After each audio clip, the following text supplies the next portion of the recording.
So to start out, I just want to read out a couple phone calls the President just made to Chancellor Merkel and President Zapatero. The President values his excellent relationship with the Chancellor, and he expressed his appreciation for their continued strong cooperation. They discussed the importance of continuing to take resolute steps to foster a durable recovery and to strengthen financial regulation looking ahead to the G20 meeting in Canada. The President also emphasized his interest in rapid action by the European Union to resume the terrorist finance tracking program. President Zapatero, the President expressed support for the difficult but necessary economic actions that President Zapatero has taken in recent weeks to strengthen Spain's economy. They discussed the importance of continuing to take resolute steps to foster a durable recovery and to strengthen financial regulation looking ahead to the G20 meeting in Canada. The President thanked President Zapatero for excellent cooperation during the Spanish EU presidency, particularly progress on counterterrorism and addressing the threat posed by Iran. As with Chancellor Merkel, the President also emphasized with President Zapatero his interest in rapid action by the EU to resume the terrorist finance tracking program. And the President also wished the Spanish team luck in the World Cup, which explains where Gibbs is right now as well. So with that, can you grab my water off my desk? Thank you. Julie? A couple questions on the oil spill. Feinberg said he wants to speed up the claims process, but it still seems like there aren't really strict guidelines for what claims will be paid out, what claims are legitimate. Should people in the Gulf be expecting some sort of outline on those claims? Well, the claims process is now moving over with Feinberg, where he's setting up a process by which to handle the $20 billion facility that was set up. So hopefully in the very short term that will be handled. BP right now is already handling some of the claims, and the President has said he wants to make sure that the process is fair, that it's prompt, and that BP has the money set aside to do exactly what's necessary in order to pay the claims. So would the recommendation to Gulf residents be to wait until you get some guidelines on what's going to be paid out, or to just file whatever you think is appropriate at this point? The recommendation would be to, if you're ready to file, and try to get this in process as quickly as possible. If you file now and you want to appeal it later, then you can do that through the facility that Mr. Feinberg's setting up, and he would encourage you to move as fast as you can to reclaim some of the damages that BP owes you. And then I know that BP announced its new total for costs today. The government has so far only announced that its costs were $69 million. Is BP going to be getting a larger bill? Oh, well, we're going to continue to make sure that BP pays for every single penny that they're responsible for. So we'll be pressing there. Is there a new government estimate beyond that $69 million? I don't have one for you, but I can guarantee that we will be pressing them to pay every single dime that they owe. So, yeah, there's going to be more bills. Could you get back to us on a new estimate, though? As soon as we've got one, you will get it.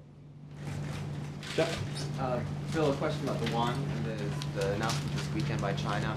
Is the White House happy or satisfied with the reaction in the markets so far? And when can we expect to get the updated currency report?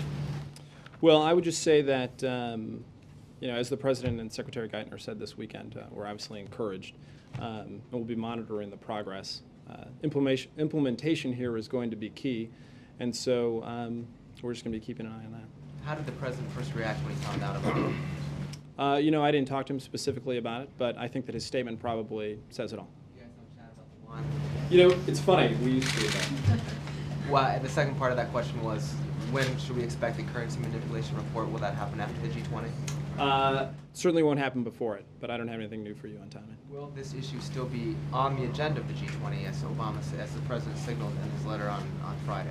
Well, in terms of the broader discussion that they'll be having about job growth, about financial regulatory reforms that need to be put in place and have been put in place, and how we get on a path of a durable global economic recovery, currency will certainly be a part of that discussion. When you say you'll still be watching it, is there anything else that the President will be saying to his Chinese counterpart about the currency specifically this weekend? Is there anything more you want them to do now? Well, I'm not going to get ahead of the conversations that they're going to have, but for what's going to happen at the G20, I'd encourage you to hop on one of the preview calls that's happening. Dan? Yeah, I'm wondering that since the meeting the President and other administration officials had with BP, has anything changed at all in terms of BP being more transparent, more forthcoming with information? Anything at all changed significantly since that meeting? Well, the thing that changes, there's now an account with $20 billion in it, from which we're making sure that BP pays out the claims that they owe. But in terms of the tone, I mean, there had been this sense that leading up to that meeting, the President was using strong language and calling out BP. Does the administration feel like BP is now working more with the administration, working harder to do what it's supposed to do in terms of cleaning up this spill and plugging this leak? BP has a large set of responsibilities that they need to be attending to in order to make sure that they are cleaning up the oil that's spilled up, plugging the hole that's still open at the bottom of the ocean, and making sure that folks in the Gulf are paid their claims in a quick, prompt, and fair manner. And we're making sure that they do all those things. Thad Allen is leading that effort down in the Gulf, but we're not going to let up as a result of any meeting. We're going to continue to apply pressure until we feel like they've paid what they've owed, that they've cleaned up the mess that they've made, and that the people down there are taken care of. On another subject, the Father's Day proclamation, the president here talks about the different kinds of families that are out there, and he talks about fathers, children who were raised by fathers and mothers, a single father, a stepfather, a grandfather, and two fathers. Why was it so important for the president to include that in the proclamation? He was just trying to be inclusive of all sorts of families, just like he was on the Mother's Day proclamation. Sally? Ambassador Holbrook's plane was fired on today as he left Afghanistan. What does the White House know about this situation, and do you consider a specific threat aimed at him specifically? I've seen those reports. I don't know that they're fully accurate that his plane itself was fired on, but we're gathering information, and as soon as we know more, we'll let you know. But as it stands, I don't know that his plane specifically was fired on. And on the immigration vote in Nebraska today, a city's voting on an Arizona-esque vote to see if they should prohibit illegal immigrants from renting or hiring. Does the White House have a position on this vote? I know that the president spoke obviously before the Arizona vote as well. Since I'm not familiar with that specific law in Nebraska, I'm not gonna comment on it. But I will let you know if we got anything for you. Okay. On a lighter note, has the president spoken at all about the intangible toll that the oil spill has taken on family structures in the Gulf at all? On family. Some of the people in the Gulf are saying that they're increasing domestic violence, they're struggling along with the family structure. He spoke a lot about this in his Father's Day message today. Is there any personal concerns, he says, more than the monetary or jobs? Well, I was with the president last week when we went down to the Gulf, and you talked to some of these business leaders who own small businesses that have been that have been around for decades and decades, and it creates a lot of tension when the income that you've been relying on for so long is suddenly come into question. And this is an area that obviously was devastated by Hurricane Katrina. The recession took its toll on the area as well, and as they were about to bounce back, they now have this to deal with. So the president does feel deeply personal about living close to water, having grown up next to it, and is of course concerned about all those families and what they're going to be able to do to turn their lives around. But in terms of specifically to what you are mentioning, I don't know that he's addressed that specifically. Tony Hayward and his yachting habit, does the administration see that as just a problem with Tony Hayward, or is that reflective of how BP has addressed this entire problem, do you think? Look, if Tony Hayward wants to put a skimmer on that yacht and bring it down to the Gulf, we'd be happy to have his help. But what's important isn't what Tony Hayward's doing in his free time, it's what BP is doing to take responsibility for the mess that they've made. You heard Ram talk about it this weekend. You heard everybody in the administration continue to press BP. They've got to clean up the oil. They've got to stop that oil from coming out. And they've got to make sure that they're paying the claims to the people of the region. So, Tony Hayward, I guess, took himself at his word that he was going to get his life back here. It's clear that he has. But what's important to us is that the people in the Gulf get their lives back. It's not so easy for them to just take a weekend away and forget about everything that's happening down there. They're dealing with it every single day. They're going to have to deal with it for the foreseeable future. And what we think is important is that BP takes its responsibility to make sure that they're doing everything that they can. The new man supposedly in charge on a day-to-day basis, it was weeks before he even got any oil on his clothes. I mean, is it not just Tony Hayward? Is this reflective of the attitude of BP, and does it make it difficult for them to be a partner of the administration in fighting this thing? We've fought hard to make sure that BP is living up to their responsibilities. We're going to continue to do that. There's been times when we've pushed them, and they've listened in quick order, like when we said that their containment strategy wasn't fast enough, that it wasn't good enough. In 48 hours, they turned around and gave us a better plan. So we're going to continue to push them, and where we think that they're not moving fast enough, we're going to continue to make sure that they do. But That's what we're focused on, not necessarily how people are spending their free time. Another topic, immigration, and forgive me if this has already been asked of somebody in the administration. I was yachting with Tony, so I didn't see everything over the weekend. But John Kyle on immigration at a town hall said, quote, the problem that he met with the president in the Oval Office, and he then said that the president told him, quote, the problem is if we secure the border, then you all won't have any reason to support comprehensive immigration reform. And that's on fire in the conservative blogosphere with people saying, aha, the president is holding immigration reform hostage to this, or holding, securing the border hostage to immigration comprehensive reform. He doesn't want to secure the border because then that dooms the chances of immigration reform. Did the president really say that to Kyle? No, the president didn't say that. Senator Kyle knows that the president didn't say that. But what everybody knows, because the president has made it perfectly clear, is that what we need to do is everything that we can to bring about comprehensive immigration reform. And that includes not just securing the border, but doing a lot of different other things. Now, when it comes to securing the border, we've put more resources at the border than have ever been there before. The president has doubled the number of border agents who are there. We've put other surveillance systems in.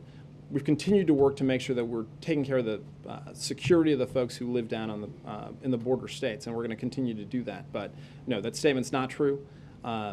And we're just going to continue to work and hopefully get the support of senators like Senator Kyle for comprehensive reform, because that's the only way we're really going to be able to address this problem. Did Kyle lie, or is this within the range of acceptable political exaggeration? I'll let other folks make that determination. Well, the White House would have to make that. You said it's not true. Is that just a Exactly. lie? I said it's not true. Chuck? Follow up. Somebody from the White House reached out and said that Senator Kyle's a member of leadership. This is somebody that comes into this building all the time. Did somebody from the White House reach out to Senator Kyle to ask him to clarify his remarks? I don't know if anybody specifically called his office, but as you know, we are in constant contact with the leadership on the Hill, and I'm sure this will come up in conversations. You assume somebody will reach out if they haven't done so already? I assume that we will be in contact with his office. Afghanistan meeting on Wednesday. What should we expect, other than the president getting an update and discussing how the strategy is going? Can we expect anything else to come out of this? I mean, we're sort of, it seems as if the July 2011 deadline gets interpreted differently depending on what Rahm Emanuel says versus what Secretary Gates says. So will there be some clarity on that come I think that they were both pretty clear on the shows that they appeared on yesterday, and that the timeline is firm. And the reason the timeline is in place is to give some urgency to the folks planning in the U.S. government, to Afghanistan, and to our partners around the world who are helping in that effort. So far, President Karzai has been able to make some progress himself. He attended and held the peace yurga there. He went to Kandahar to help build support for that effort there. Recruitment and retention rates in the Army are either on target or ahead of target. And obviously we're in a tough period in Afghanistan. One of the unfortunate realities of ramping up your force and going on the offensive is that you're going to create more violence. And that's what we're seeing there right now. But the president is committed to that timeline, and he's also committed to making sure that we have a full review at the end of this year, as he announced in his West Point speech. And we will go from there. If evidence warrants, is he willing to rethink his timeline either sooner or later? The timeline's not moving. What the president is committed to doing is... Timeline's not moving, even if there's an assumption like, boy, that this isn't working out. Keep in mind that what July 2011 is the date at which we start to draw down our forces. There's not a prescribed amount that we're drawing them down. It's an inflection point in where we are in that conflict. But what's important about it is that it helps provide the urgency that we think is necessary in order to hand over the safety and security to the Afghan government. Well, Spell, how's Ken Feinberg? Does Ken Feinberg get compensated out of the $20 billion fund or separately by BP? I don't know. I'll check. And would you waive the Jones Act for Mr. Hayward if he chose to put a skimmer on his yacht? As I'm sure you know, I don't think you would need it because you'd be so far out at sea. John? Bill, in light of the BP internal document that has just surfaced regarding the possibility that there may be perhaps 2 times as much oil spilling into the Gulf, does this administration still think that the initial $20 billion in the fund is adequate? Well, keep in mind, we never said that $20 billion was a cap. It's where we started because we feel like we needed to move as quickly as possible to make sure that people were getting their claims paid by this independent facility that was set up. So, we'll continue to apply pressure until we see that all the claims are paid. Thank you. You bet. Yep. Yeah. The president met with General James Amos last Thursday. He's the nominee for Marine Commandant. Are you familiar with that meeting? I'm not familiar with the meeting, no. Okay, all right. Well, I'm wondering, So, since see how this goes. since he's the nominee for Marine Commandant, if Don't Ask, Don't Tell, if his views on Don't Ask, Don't Tell are something that the president's taking into consideration. In other words, all the service chiefs. I'll have to check of and get course- back to you. What? I'll have to check and get back to you. Okay, thank you. Jonathan? Some Republicans are equating the president's weekend golf games with Tony Hayward's yacht. I wonder first, is that fair? And if it's not fair, is it really fair to take off after Tony Hayward's yachting? Well, for starters, I welcomed his yacht to the Gulf. So I don't know if that's taking off on it. But secondly, I don't think that there's a person in this country that doesn't think that their president ought to have a little time to clear his mind. And so after a week where the president was taking on the oil spill, got a historic agreement with BP to put aside $20 billion to pay claims. After a day on Friday when he strengthened lobbying and ethics rules in the White House. After going to Ohio to talk about the economy and see the progress that's being made in some of those stimulus projects that are happening around the country. All the different issues that the president's dealing with, I think that a little bit of time to himself on Father's Day weekend probably does us all good as American citizens that our president is taking that time. And do you have an update on the $100 million issue, the $100 million pot for the moratorium workers? As of Friday, there was still not much clarity about how exactly that's going to be doled out since it's not part of the Feinberg pot. Is the White House even involved in that, and where is that stand? Well, we're involved to the extent that in the legislation that would eliminate the cap on punitive damages for oil companies that's currently moving its way through Congress. In there are ways to take care of oil rig workers that maybe weren't eligible for unemployment, like contractors and folks like that who are working in those outfits. So we're looking at a variety of different sources where some of those workers can be compensated for their lost work, and we're going to continue to do that. Well, actually, on that line, the president asked his commission to see if they can hasten their findings on that impact the moratorium. Do you guys have an ETA on any of that? I'll check. Miller? Bill, did Secretary Clinton speak out of turn last week when she said there would be a legal challenge by the administration to the Arizona immigration law? This has been addressed, but as far as we're concerned, that law is still under review, and I would check in with the folks over at the Justice Department to see the status of that. Still under review, meaning no decision's been made on a challenge? That's right. Okay. Raj? Back to the oil rig workers. Can they claim money from the $20 billion, or is that a separate segregated fund? Can money for the oil rig workers be taken from the $20 billion fund? Well, it's a separate pool of money, specifically for the oil workers. Now, if they're affected somehow as a result of another business they have or some other claims that they're filing, I don't think that they're precluded from making claims to that $20 billion. Can it be used to compensate oil rig workers? Specifically for, I'm going to double check and make 100% sure, but that's what that extra fund is for. And I want to make sure the BP's contribution of $100 million, that's its liability for that. It was a goodwill gesture. Is that correct? Are they liable for anything? It was voluntary on their part, but we're going to keep going to BP as far as we think that it's necessary to reclaim what we think they owe. So they would be on the hook for more than $100 billion. Well, they're certainly on the hook for more than just was agreed upon at this meeting last week. So if there are places where we think that we can come to agreement, then we're going to do that. I'm sorry, I'm not clear. Will their liability exceed $100 million? I think that there's a lot of legal questions that we're still going over, and we'll take those one day at a time. Would that be under the 1990 law that you're looking at? I think there's a lot of different legal questions as it relates to that. Major? Related to that, a couple days ago I asked Robert if at some point the administration would put forward so the public could look at it and all interested parties could look at the actual legal languages of the agreements reached with BP, both on this $20 billion fund and the $100 million fund for compensation for these very questions. Is the administration committed to putting that document out so everyone can take a look at it? The document is still being finalized itself. You already have the one-pager that explains everything that's in there. But as you just said, there are lots of outstanding legal questions, and I'm That's right. curious if we'll all be able to take a look at that at some point Yeah, in you the sure near will. future. Yep. You will be putting that out? Okay. There was a federal lawsuit or an injunction filed today by those in the deepwater industry seeking to reverse the 6-month moratorium, arguing that just because there is, in their words, one accident, it shouldn't be able to idle an entire industry. The judge said today that he'll rule on this by Wednesday. How involved is the administration in combating that request for an injunction, and what's, again, at this point, the defense for a blanket moratorium on everyone when many argue we can do this safely?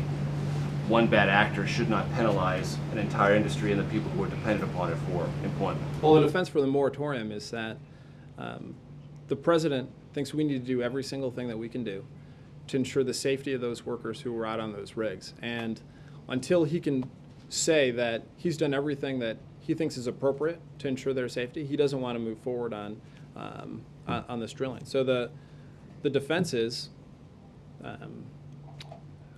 we got into this mess in large part because of people who cut corners. And we're not going to cut corners as it relates to protecting American workers. And that's why there's a moratorium. You mentioned a moment ago that the deadline to begin withdrawing troops from Afghanistan is not moving, correct? That's right. Can you define what the country should expect to see when those troops start coming out? Are we talking about a small number, a large number? Is that still condition-based and dependent on the recommendations from the commanders on the ground? Meaning, it could be very, very slow after July 2011, or it could be rapid. I mean, what does it mean on 2011? What should the country understand about that deadline not moving? It will be conditions-based, that's right. So it could be very slow. It could be a whole different range. But there will be about 100,000 troops in the country, and that's the point at which we're looking to start drawing down our forces. And that is a drawdown related to the surge forces. That's right. The 30,000. Not the others that were there before necessarily. Well, I mean, we're talking about 30,000 troops, so I think the odds that it's 30,000 on July 1, 2011. Right. So I think that, yeah, you will see the initial drawdown of surge forces. Yeah, that's right. Thanks. Tommy? Hey, no, I have three. Sorry. First question, over the weekend, Sarah Palin tweeted that Rahm Emanuel is as shallow, narrow-minded, political, irresponsible as they come to falsely claim Barton's BP comment is GOP philosophy. Rahm, you lie. Can you give us as unvarnished as possible reaction to that you may have gotten from Rahm, or if not? If only Vice President Biden were here today. Well, I think as a leader of the Republican Party, people would be interested in knowing whether or not she thinks that, as Congressman Burton said, that $20 billion set aside in a fund to pay the claims for people who have been harmed by BP's oil spill was a shakedown. I don't think that the American people think that. And I know that Governor Palin spends a lot of time on the speaking circuit, and maybe she didn't see that a lot of leaders in the party, in her party, were actually going out there and saying, in fact, this was a shakedown, and we're defending Barton's comments. And so I would just say that we're satisfied that we're doing everything we can to take care of the folks in the Gulf region. And if she doesn't want to own Congressman Barton's comments, that doesn't surprise me. I mean, did Rahm say anything, though, that you're aware of about this tweet from Sarah Palin? I did not talk to Rahm about the tweet from Sarah Palin. Bill, just... Wait, hold on. Did you say she's a leader or the leader? I said a leader. On the subject of Ken Feinberg, one of the criticisms that a lot of conservatives are making about the $20 billion is that it's being administered by Feinberg, who is a political appointee. I wonder if you could speak to that criticism. I guess the theory is that, that he would dole out the compensation in a political fashion. Yeah, I understand the criticism. Ken Feinberg is a leader in issues like this. he showed his abilities in a similar situation with the victims of 9/11, and the president is confident that he's the right guy to make sure that people in the Gulf are taken care of. Scott Horsley? Wait, I have one more. Oh, sorry. Okay. You said that you know that the president didn't say what Senator Kyle says he said, but do you have the White House's version of what he did say, how that conversation went, or can you get that? No. I mean, the president's feelings on immigration are crystal clear. I went over them earlier in the briefing. Scott? On the, why not release the quote? Why not release what? Well, there's not a transcript of them. Is there a taping system in the There's not a steno? Actually, there's No, not a there's steno? no. There's not anybody taking notes at that meeting? There's no star. There's nobody taking notes at these meetings with the Senate? If it's just one-on-one, unless one of the people in the room is taking notes. Start now. This happened at a leadership meeting. Right, it was just a one-on-one, right? That you. What Senator Kyle said was one-on-one. Now, Now, at the leadership meetings, there are more people in there, and some people take notes. But even in that, there is no But in these stenographer. one-on-ones, there's nobody else in the room. Right. Not if it's one-on-one. Right. Now, the original denial came from Dan. Did Dan talk to the president specifically about that? Ron discussed it with the president. So it went from the president to Ron to Dan? Yeah. Okay. Scott Horsley. On the energy meeting just, Wednesday? Let's just hold tight, Lester. The energy meeting Wednesday, is this just a listening session for the president, or does he have specific pieces of legislation he's going to be putting out there for the? Well, there's already a lot of really good proposals out there. Obviously, the House has passed a bill. Proposals have made it through committees in the Senate, and the president's going to talk about the progress, talk about what we need to do to get a deal and actually move some legislation forward. So I would say it's one part listening, but also one part trying to bridge some differences. Does that include a price on carbon? Well, the president's feelings on this are very well known. The president thinks that if we're going to change how we deal with carbon, if we're going to move our energy future in a different direction, then we have to be pretty aggressive in how we do it. But he's not. He doesn't think there's just one good idea on this. He wants to listen to some of the other ideas that folks have. Bill, just one question, Bill. I don't know. On the subject of schedule, tomorrow there's a healthcare event. What is this particular event about, a particular angle that the president's talking about? Well, the president is going to talk with some commissioners from around the country about the Patient's Bill of Rights, which is something that essentially has been discussed for some 15 years and now is codified into law. And he's also going to talk about the responsibility that all the different players have to ensuring that healthcare is implemented in the right way, and that people aren't using healthcare reform as an excuse for skyrocketing premiums. To the extent that he's got this healthcare event, he's got the G20 coming up, obviously, we did the economy event Friday. I don't notice a Gulf event here. Is there some thought that perhaps the president is over the hump on his public role in the Gulf response? No, there is not. The president's going to continue to take that issue on and deal with it both publicly and privately. He obviously has a lot of faith in the people who are working on the issue right now, but he's not going to stop his very intent focus on that issue. April? Just one question, Bill. On the black farmers in Cobell, that money is stuck, it seems, in the Senate. What's the White House doing in reference to trying to get the sticky situation unstuck? We're continuing to stay in contact and try to find a possible remedy as quickly as we can. What's the timeline? Is it by the end of this month again? The deadline is I don't have a for timeline 30 for it. days. So has the president made any calls to the Senate? I know Harry Reid said he was trying to push it through, and even some members of the Congressional Black Caucus are saying, asking people to call and get this unstuck. What is the president doing? Has he done anything? Has he called on the Hill to try to help this move forward? He hasn't made any calls that I know of. Glenn?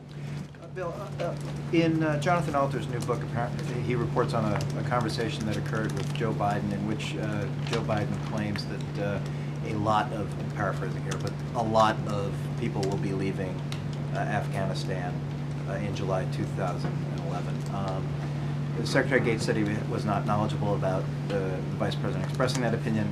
Has that opinion been expressed internally, either from the Vice President to the President or in another context?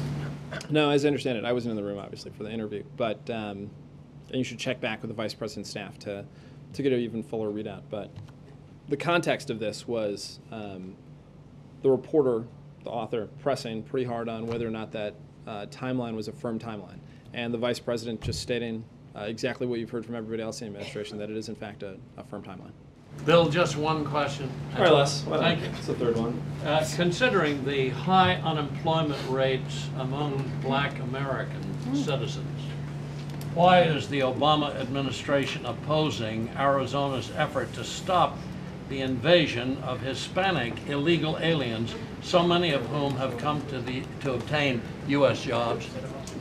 Well, Lester, I could give you a serious answer to an unserious question, but I'm gonna take a pass on this. Question. It's very serious in Arizona, isn't it? Can you answer? Could you just answer the question?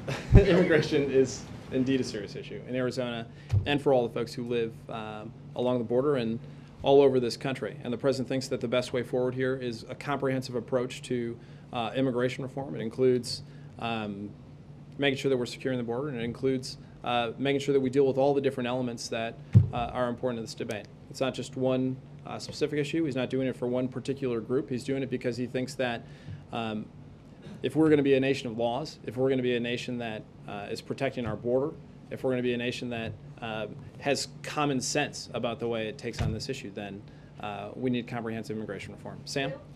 Yeah, the administration just put out an official endorsement of the Disclose Act.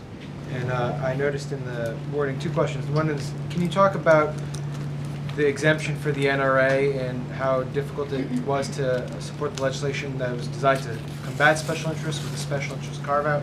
And two, is the president going to be lobbying members on the Hill and the House specifically to get this legislation back on track after it looked like it was pulled because it didn't have majority support? Well, obviously, the statement of support is clear that in showing where the president is on the issue. But, you know, as it says, this is not a perfect bill. And the president thinks that we need to work to make it as strong as humanly possible. The Supreme Court made a decision that allowed all sorts of money to be injected into the political system. The president just doesn't think that's how it should go. He doesn't think that foreign-owned corporations should be able to donate unlimited amounts of money into our political process. And he thinks that the bill that they're working on right now is the best way to help address that issue. Is he going to make phone calls, talk to members about getting their support for the legislation? I don't know that he has a specific agenda to call members on this one. Sam? Just following up on something you said earlier on the immigration meeting Wednesday. I think you said the president will talk about energy. Yes, thank you. They're kind of running together. That's okay. Said the president will talk about what they need to do to get a deadline and move some legislation forward. Does the White House have a deadline in mind, or just this year suffice? The president is hoping that we can do it as soon as possible. Yeah. Robert Bork's going to come out strongly against Elena Kagan this week as a very activist judge and on the issue of abortion. Do you have a response? No, not in particular. I don't think anybody's particularly surprised. Sir? Also on Kagan, there was a statement just put out by Senator Sessions in which he suggested that the White House has been engaged in a pattern of misrepresentations and untruths regarding Kagan, particularly over the Harvard years and the military recruiters. He singles out comments from Joe Biden in which he suggested that she was right on the issue and was merely following the law as being an example of that. How do you respond to his statement? I think Vice President Biden was right. She was, in fact, following the rules of the campus. And as a lot of you already know, while she was at Harvard, military recruitment either stayed the same or went up every single year that she was there. She has the support of many of the young men and women who went through ROTC while they were there at school. They said very specifically that she had real respect for both their military service and their academic careers. And that's why you've got people who are serving, even in Afghanistan and Iraq, supporting her nomination right now. So, you know, obviously there are partisans who are a part of this debate, and that's fine. But on the facts, Elena Kagan was right on this one. Yeah. Oh, sorry. There was a report over the weekend that the 9/11 decision about Khalid Sheikh Mohammed and the other co-conspirators could be pushed back until after the midterm elections. Several weeks ago now, Attorney General Holder said the decision on that would be announced within weeks. It appears there's no real solid movement on that. Is that a decision that the administration is now looking to make after the midterm election? It's going to be going forward here, but there's no specific schedule for it that I know of. But I'd stay in contact with the Justice Department on that. But you wouldn't deny the possibility that it could lapse over until after the midterm election? I just don't know what the schedule of it is, so I would just encourage you to talk to the Justice Department. Progress has been made in the last month since Attorney General Holder told the country the decision would be coming in a matter of weeks. Yes, progress has been made. Sir? I know that the administration has said repeatedly that... Can you speak up? Yes, sorry. I know the administration has said repeatedly that BP is a responsible party, but over the weekend, BP and Anadarko, a Texas-based oil company, kind of traded barbs over whether Anadarko should be partly responsible because they own 25% of the well that is currently gushing. Has the administration had any discussions with Anadarko about their potential liability, or? The administration is going to be there's obviously a lot of different players here in the specific well and in the lease, and we'll be examining all the responsible parties to ensure that people who are who share in the responsibility share in paying what they owe. Were they contacted as part of the $20 billion claims fund? They weren't a part of that. No. Yeah. EPA sent out draft legislation today on extending or reinstating the Superfund tax, and I wondered why now, and do you think you have better prospects for it, given... I think you should ask my friends at the EPA about that one. Sir? Yes. About the upcoming visit of the Russian president. Is the president taking time to prepare for the visit? What does he focus on specifically, if there is any specific issues that you want to point out? The president looks forward to the visit from President Medvedev. This is something that they discussed as far back as a year ago when President Obama was in Moscow on that trip. We have a very strong relationship as it relates to a wide variety of issues, and we've done some important work as it relates to the New START treaty, North Korea, Iran, a whole host of issues, not the least of which is the strengthening of economic ties between the countries. So we imagine that they'll talk about a whole range of issues, and we really look forward to having President Medvedev here. In terms of specific preparation, does he meet with his advisors? How is it done? Yep, he does meet with his advisors and talk to the appropriate people at the White House before such an important visit. Bill, last week 12 Turkish soldiers were killed by PKK terrorist organization, and Turkish side right now are worrying about whether U.S. administration stop sharing intelligence with Turkish partner. Do you have I'm any sorry, comment? I can't understand your question. Can you say it one more time? Turkish soldiers were killed PKK terrorist organization last week, and Turkish side is worrying about U.S. administration stop sharing intelligence with Turkish side, because few years ago Iraqi, U.S., Turkish and American administration set up a mechanism sharing intelligence regarding solving this problem. And recently, 8 flotilla incident happened, and United Nations Security Council Turkish vote was no. So between Israel, America, and Turkey, the relations are getting really tense. You know, I'm gonna ask my colleague Ben Chang to get back to you on that. He probably knows a little bit more about that. Sir? Going back to the oil spill, last week the mineral management services said they will crack down on underwater drilling inspection. What does the administration make of that? The administration thinks that we need to do everything we can to keep workers safe and keep our environment safe. And so the president instructed Secretary Salazar to make sure that he was doing the things that were necessary in order to make sure that we were achieving safety goals. And obviously, as a part of the Presidential Commission, we're going to be learning a lot more about the causes for this accident and to ensure that it never happens again. Thanks, Bill, did the president get a BP briefing today? It wasn't on his schedule. I will check. I'm certain that he's been keeping up to date with it, but I will see if he specifically had a daily briefing for him. He does get information on it every single day. And Bill, do you know if the Deepwater Commission has named its executive director yet, its staff? I don't. the president get it on like Sundays, like yesterday, some kind of information on VPs? How would he get it? There's always staff with the president, whether he's here at the White House or whether he's somewhere around the country. And national security staff is there to brief him. He often has 1 or 2 meetings on weekend days, even though he's technically down. So a variety of different places.